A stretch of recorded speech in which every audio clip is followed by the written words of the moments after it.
Okay, so we get these short and long notes.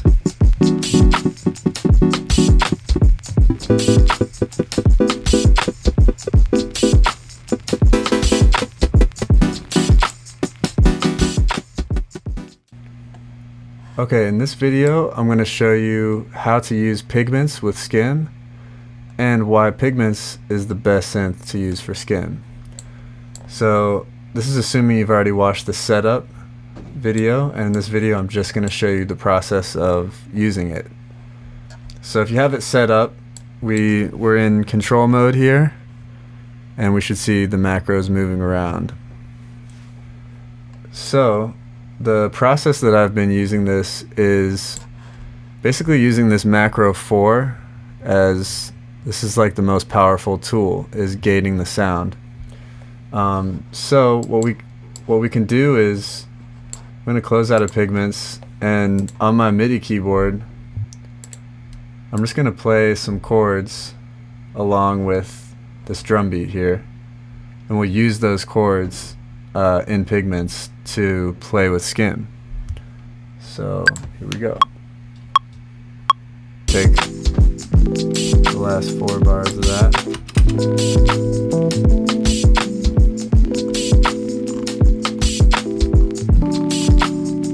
So notice how the chords are just held out. I'm even going to stretch these out.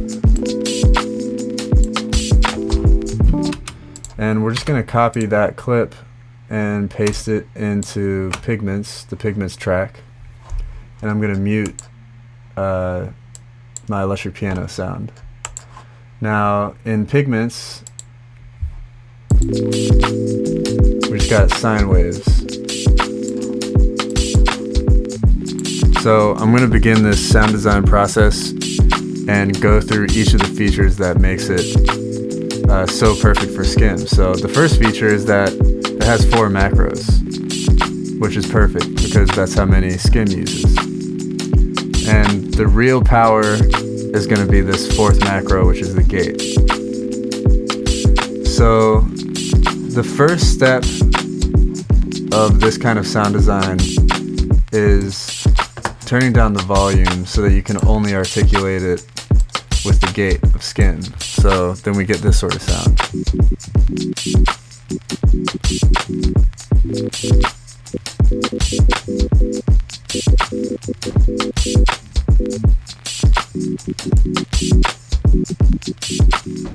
Pretty cool already, but it has some limitations, and you can pretty much do this with any VST.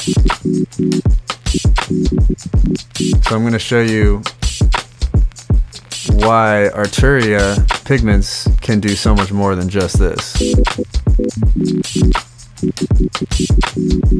So the first limitation that I see is that these sounds are cool and glitchy, but sometimes they're too short, which that can be a sound, but for more normal sounds it's nice to have a decay. So I've always wanted to link up Skym to trigger an envelope, but it's kind of tricky because it breaks a lot of the rules of the general language of envelopes and how they're used. But in Arturia Pigments, it can be done through a little hack. So I'm going to take off this modulation, and now we just have normal sine wave coming through. So we're actually going to link this oscillator's volume to envelope 2. So right now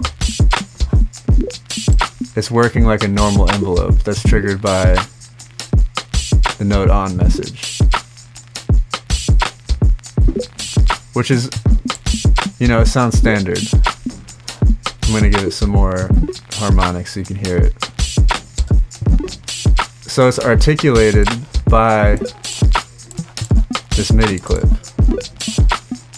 But the concept that I'm really starting to gravitate towards is this layer of articulation. So what's really cool is that these envelopes can be triggered by other sources. And we can hook up this random source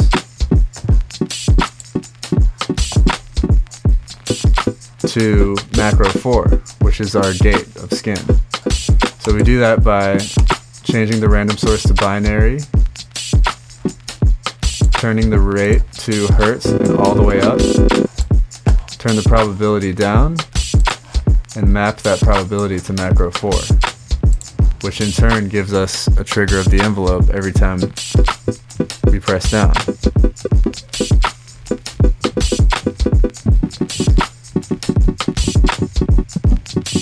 Right? So that's pretty cool. And the first thing that I want to do when we get that hooked up is to map the y-axis. I'm going to turn this ADR on because I think it sounds better the way we're using it. So I'm going to map the y-axis to decay so we get these short and long notes.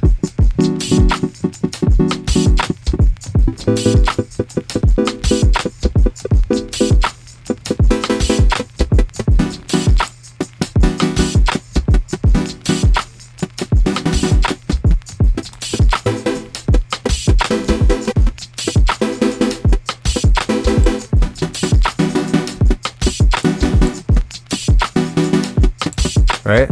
So already we have something very unique and very human feeling. But the next sort of step of this discovery was realizing that I wanted quicker rhythms for this articulation, and it feels really good to have the whole chord be articulated by one point and one touch. But it also kind of prohibits more of like a phlegm feeling like you would on the skin of a drum. So I'll show you if I try to do that.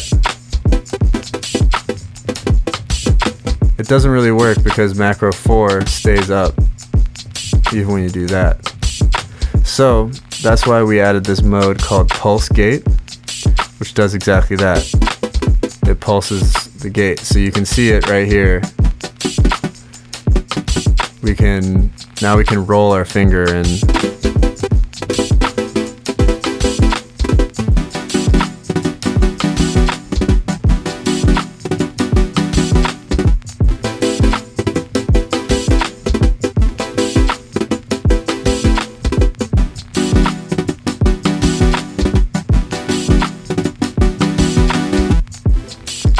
right? So pretty powerful, even just that. And we're just listening to basically a saw wave, but it sounds so pleasing because of the rhythm that we play it in. So the next step, or the next application of this, I guess, is to let's turn it back to off of pulse gate. I'm going to show you how these same concepts can be applied to the LFO. So I'm going to turn the ADR off and the sustain up so that we have just kind of a gating effect. And now we're going to map the LFO, say to the filter. Let's map LFO 1 to the filter.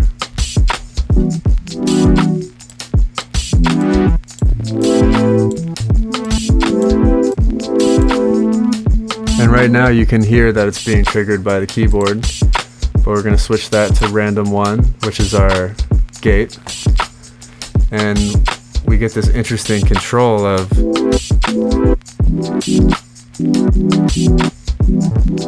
starting over the LFO every time I touch,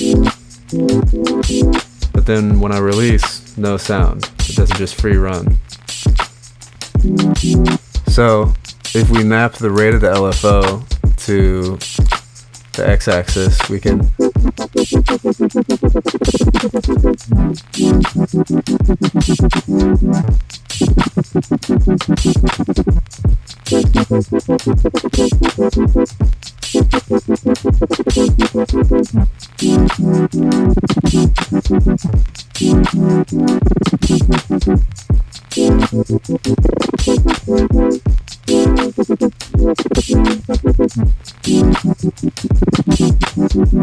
right?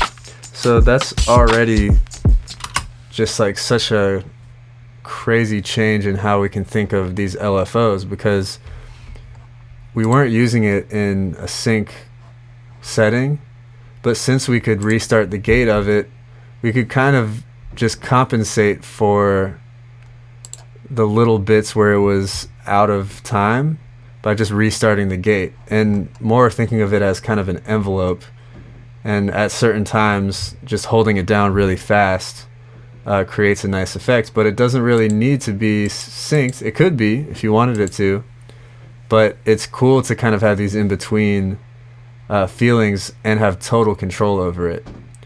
And there's one last part of Pigments. Well, there's two extra features of Pigments that really work well with Skym.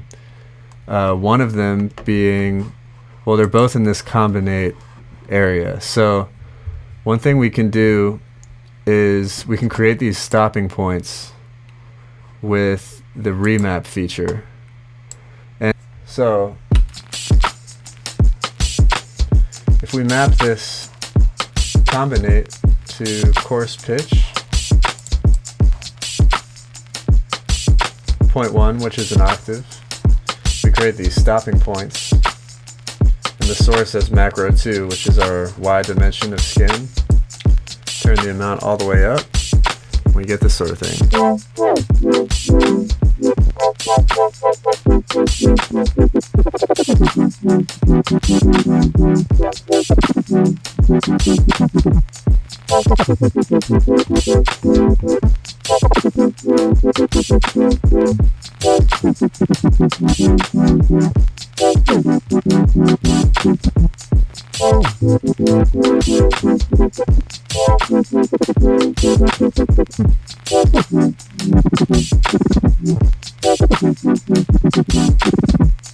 Right? So that can be pretty useful, and also gets really exciting with bass sounds of being able to change the octave and have these stopping points at each octave. And the one last feature is the lag, which can be super useful for also pitch effects. And for instance, I'm going to take this LFO off. Just going to turn this off the filter. So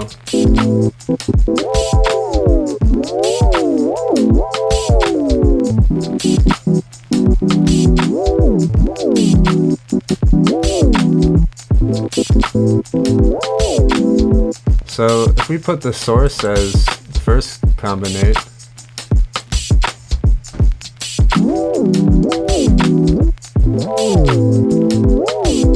and then map that to pitch instead, we'll hear how smooths it out, which is really necessary for this kind of control.